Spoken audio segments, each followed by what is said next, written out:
Shalom, damai di hati. Saudara-saudara yang diberkati Tuhan, jumpa lagi dengan saya Pendeta Priska Waluko. Dan kembali kita dalam bacaan Gemim yang akan kita renungkan mulai tanggal 13 sampai 19 September 2020. Adapun perenungan kita dalam kitab 1 Samuel pasal 8 ayat 1 sampai 22. Namun sebelumnya saudara, marilah kita berdoa. Dalam nama Yesus ada kuasa di dalam Injil. Amin. Firman Tuhan 1 Samuel pasal 8 ayat 1 sampai 22. Dalam perikop orang Israel menghendaki seorang raja. Setelah Samuel menjadi tua, diangkatnya lah anak-anaknya laki-laki menjadi hakim atas orang Israel. Nama anaknya yang sulung ialah Yoel, dan nama anaknya yang kedua ialah Abia. Keduanya menjadi hakim di Beersheba. Tetapi anak-anaknya itu tidak hidup seperti ayahnya. Mereka mengejar laba, menerima suap, dan memutarbalikkan keadilan. Sebab itu berkumpullah semua tua-tua Israel. Mereka datang kepada Samuel di Rama dan berkata kepadanya, "Engkau sudah tua dan anak-anakmu tidak hidup seperti engkau. Maka angkatlah sekarang seorang raja atas kami untuk memerintah kami, seperti pada segala bangsa-bangsa lain." Waktu mereka berkata, "Berikanlah kepada kami seorang raja untuk memerintah kami," perkataan itu mengesalkan Samuel. Maka berdoalah Samuel kepada Tuhan. Tuhan berfirman kepada Samuel, "Dengarkanlah perkataan bangsa itu dalam segala hal yang dikatakan mereka kepadamu. Sebab bukan engkau yang mereka tolak, tetapi akulah yang mereka tolak, supaya jangan aku menjadi raja atas mereka. Tepat seperti yang dilakukan mereka kepadaku, sejak hari aku menuntun mereka keluar dari Mesir sampai hari ini, yakni meninggalkan daku dan beribadah kepada Allah lain. Demikianlah juga dilakukan mereka kepadamu. Oleh sebab itu, dengarkanlah permintaan mereka. Hanya peringatkanlah mereka dengan sungguh-sungguh, dan beritahukanlah kepada mereka apa yang menjadi hak raja yang akan memerintah mereka." Dan Samuel menyampaikan segala firman Tuhan kepada bangsa itu yang meminta seorang raja kepadanya. Katanya, "Inilah yang menjadi hak raja yang akan memerintah kamu itu. Anak-anakmu laki-laki akan diambilnya dan dipekerjakannya pada keretanya dan pada kudanya, dan mereka akan berlari di depan keretanya. Ia akan menjadikan mereka kepala pasukan 1,000 dan kepala pasukan 50. Mereka akan membajak ladangnya dan mengerjakan penuaian baginya. Senjata-senjatanya dan perkakas keretanya akan dibuat mereka. Anak-anakmu perempuan akan diambilnya sebagai juru campur rempah-rempah, juru masak dan juru makanan. Selanjutnya dari ladangmu, kebun anggurmu dan kebun saitunmu akan diambilnya yang paling baik dan akan diberikannya kepada pegawai-pegawainya. Dari gandummu dan hasil kebun anggurmu akan diambilnya 1/10 dan akan diberikannya kepada pegawai-pegawai istananya dan kepada pegawai-pegawainya yang lain. Budak-budakmu laki-laki dan budak-budakmu perempuan, ternakmu yang terbaik dan keledai-keledaimu akan diambilnya dan dipakainya untuk pekerjaannya. Dari kambing dombamu akan diambilnya 1/10 dan kamu sendiri akan menjadi budaknya. Pada waktu itu kamu akan berteriak karena rajamu yang kamu pilih itu. Tetapi Tuhan tidak akan menjawab kamu pada waktu itu." Tetapi bangsa itu menolak mendengarkan perkataan Samuel, dan mereka berkata, "Tidak, harus ada raja atas kami. Maka kami pun akan sama seperti segala bangsa-bangsa lain. Raja kami akan menghakimi kami dan memimpin kami dalam perang." Samuel mendengar segala perkataan bangsa itu dan menyampaikannya kepada Tuhan. Tuhan berfirman kepada Samuel, "Dengarkanlah permintaan mereka, dan angkatlah seorang raja bagi mereka. Kemudian berkatalah Samuel kepada orang-orang Israel itu, pergilah masing-masing ke kotanya. Demikianlah saudara firman Tuhan. Yang berbahagia adalah kita yang merenungkan, memelihara, dan melakukan firman. Saudara-saudara yang diberkati, kitab 1 Samuel berisi tentang sejarah Israel dalam masa peralihan dari zaman hakim-hakim kepada zaman raja-raja. Meski memang saudara kita tahu bersama bahwa bagi Israel, sistem pemerintahan mereka adalah teokrasi, di mana Allah yang memerintah mereka melalui para nabi atau hakim. Nah, dalam kitab 1 Samuel ada 3 tokoh yang penting, yakni Samuel, Saul, dan Daud.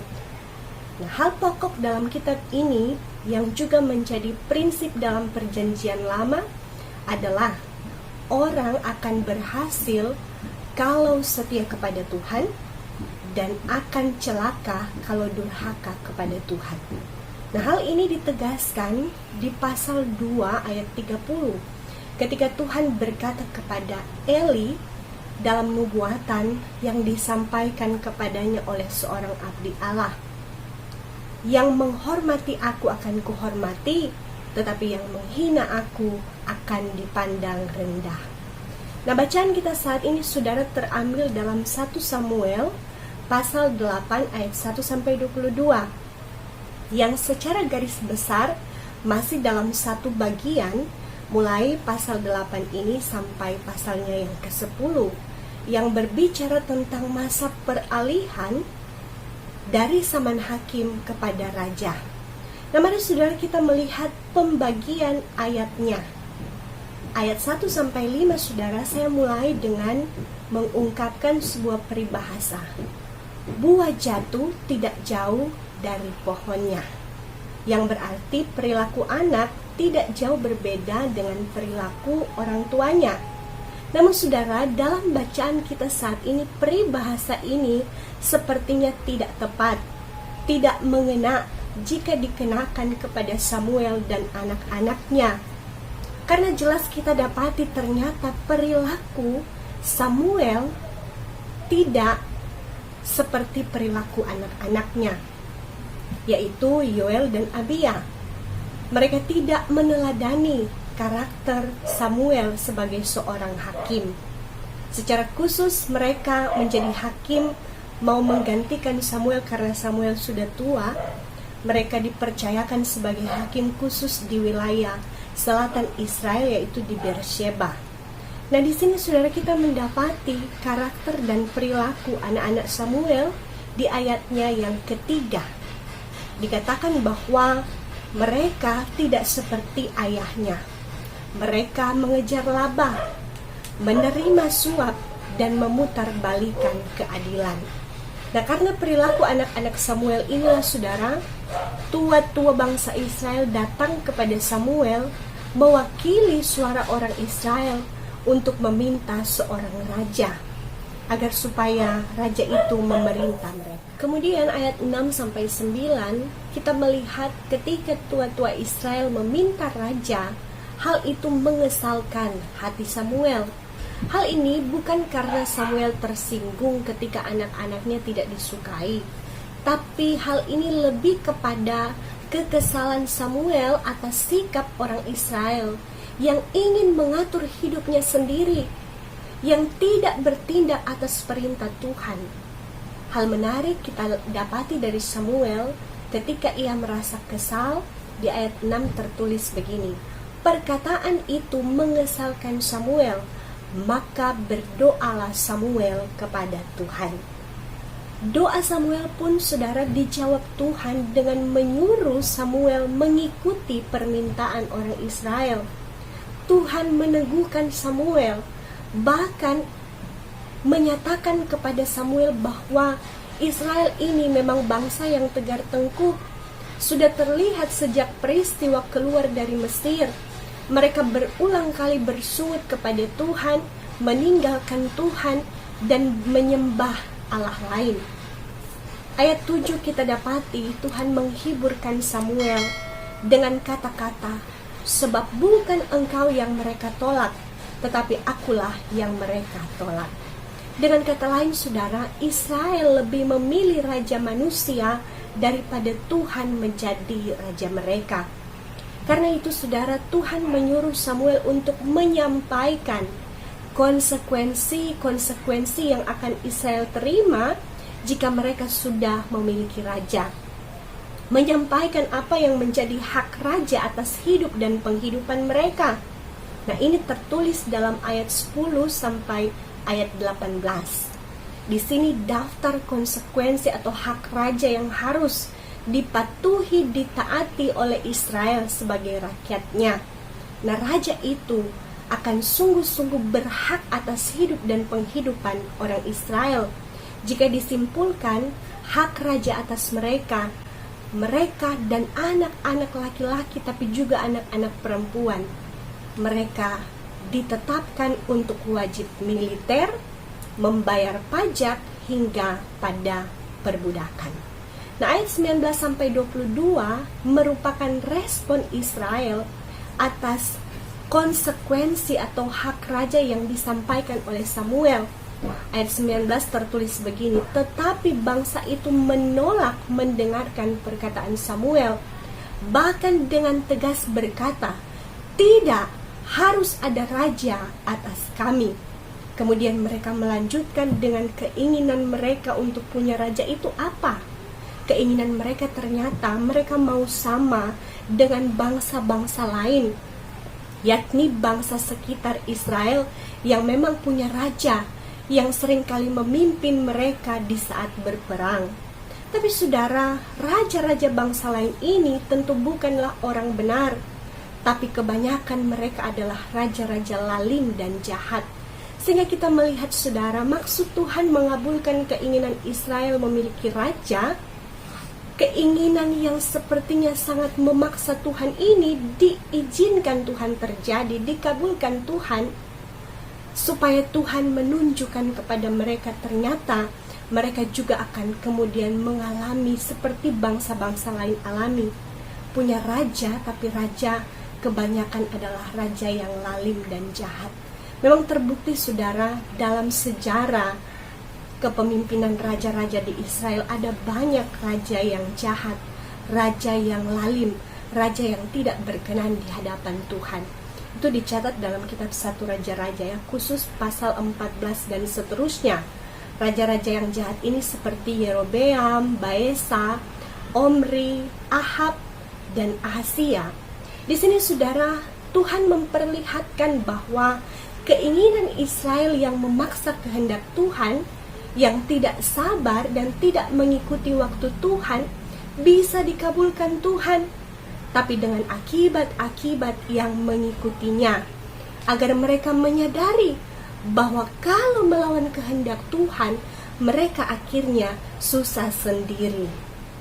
Saudaraku, dari perenungan ini ada makna-makna di balik kisah ini untuk kita relevansikan dalam kehidupan kita sebagai orang beriman, jika juga dikenakan pada konteks kekinian. Yang pertama, memasuki momen pilkada pada tanggal 9 Desember 2020 nanti. Bacaan ini memperingatkan kita bahwa semua orang pasti menghendaki pemimpin yang baik, bukan yang jahat. Karena itu mari kita gumuli supaya pilkada nanti terpilih pemimpin yang baik seperti Samuel, dijauhkan dari terpilihnya pemimpin yang jahat seperti anak-anak Samuel, ya. Sehingga kita melihat kerinduan kita mendapatkan pemimpin seperti Samuel, karena Samuel ini, saudara, dia terkenal dan sangat dihormati di Israel, karena dia sejak kecil sudah dipersiapkan untuk menjadi pelayan Tuhan. Tapi meskipun dia terkenal dan sangat dihormati orang, ia tidak lupa diri, tapi tetap rendah hati. Ia juga memimpin Israel sebagai hakim dengan tegas, dengan adil, tidak menerima suap, ya, itu bisa dibaca dalam 1 Samuel 12 ayat 4. Terlebih yang terutama, saudara, selalu taat pada perintah Tuhan. Apa yang Tuhan perintahkan itu yang ia lakukan. Prinsip Samuel adalah mengutamakan Tuhan lebih daripada hal-hal ritual atau persembahan. Itu dicatat dalam 1 Samuel 15 ayat 22. Nah saudara, jika pemimpin yang baik seperti Samuel ini akan pasti membawa bangsa, rakyat kepada kesejahteraan, maka sebaliknya pemimpin yang jahat, yang berkarakter buruk, seperti karakter anak-anak Samuel, Yoel dan Abia, kalau dalam bahasa kekinian ya, kita kenal juga dengan istilah KKN, kolusi, korupsi, dan nepotisme. Pemimpin yang menerima suap, yang egois karena hidup untuk memenuhi kebutuhannya sendiri, memenuhi keinginannya sendiri, menggemukkan diri, mengutamakan kepentingan diri, kepentingan keluarga atau kelompoknya. Dia tidak segan mencuri uang rakyat. Nah, pemimpin yang begini saudara pasti bisa merusak tatanan suatu hidup, suatu bangsa, dan pasti akan menyengsarakan rakyat. Yang kedua saudara, meskipun Samuel hidup taat kepada Tuhan, tapi kenyataan yang kita lihat, anak-anaknya ternyata tidak hidup benar di hadapan Tuhan. Di sini saudara, kita melihat realita yang juga terjadi di sekitar kita. Ada orang-orang baik, bahkan hidup setia kepada Tuhan. Seorang pelayan Tuhan sekalipun yang taat, rajin melayani, tapi kita dapati anak-anaknya atau keluarganya tidak menunjang dia. Malahan mereka hidup serampangan, hidup terkesan bahasa kasarnya sudah liar, atau hidup dalam ketidaksalehan kepada Tuhan. Saudara, melihat hal seperti ini, mari belajar untuk jangan cepat menjudge. Belajar dari perenungan saat ini, sedangkan Samuel saudara, seorang abdi Allah, hakim, pemimpin yang luar biasa, saleh dan taat kepada Tuhan, tapi toh anak-anaknya tidak hidup benar di hadapan Tuhan. Saudara, itu karena anak-anak bisa mengambil keputusannya sendiri. Kendati pun sudah diajari oleh orang tua, dinasehati, didoakan, tapi semua kembali pada pribadi si anak tersebut. Ingat saudara, kita kadang tidak bisa menyelami apa maksud Tuhan di balik setiap peristiwa sampai Tuhan sendiri menyingkapkannya kepada kita. Yang ketiga saudara, saat kita berhadapan dengan situasi yang sulit, mengecewakan, mengesalkan hati, jangan salah bertindak, jangan maju dengan emosi dan penuh dengan amarah. Tetapi bawalah semua dalam doa kepada Tuhan seperti Samuel. Tuhan pasti akan menjawab dengan caranya yang sempurna. Bahkan Tuhan selalu punya cara menghibur dan menguatkan hati hamba-hambanya yang setia. Yang keempat saudara, jadilah orang yang mau taat pada perintah-perintah Tuhan. Sabar menanti waktu Tuhan. Jangan bertindak ceroboh hanya karena keinginan-keinginan yang tidak terkendali, sehingga kita memaksa keinginan kita kepada Tuhan. Ingat saudara, jika kita keras kepala memaksa Tuhan mengikuti keinginan kita, padahal Tuhan sudah peringatkan dengan cara-caranya bahwa keinginan itu tidak baik untuk kita. Hati-hati saudara, seperti perenungan di saat ini, Tuhan bisa mengabulkan keinginan kita, tapi dengan konsekuensi, dengan akibat-akibat yang buruk yang mengikutinya. Tuhan akan perlihatkan bahwa keinginan kita akan membawa pada malapetaka dan menyusahkan kita. Jadi saudara, jika punya keinginan, lebih baik tanya dulu kepada Tuhan, apakah keinginan kita dikehendaki Tuhan? Sabar akan waktu Tuhan untuk menjawab keinginan kita, dan mintalah selalu kehendak Tuhan yang jadi, agar semua akan indah pada waktunya. Yang kelima saudara, melihat sistem-sistem pemerintahan di dunia, termasuk di Indonesia ya, dengan sistem pemerintahan presidensial, sistem negara yang dipimpin oleh presiden. Dari semua sistem-sistem pemerintahan saudara, selama masih di dalam dunia, kita akan selalu mendapati kelemahan-kelemahan di dalam sebuah kepemimpinan. Nobody's perfect istilahnya ya.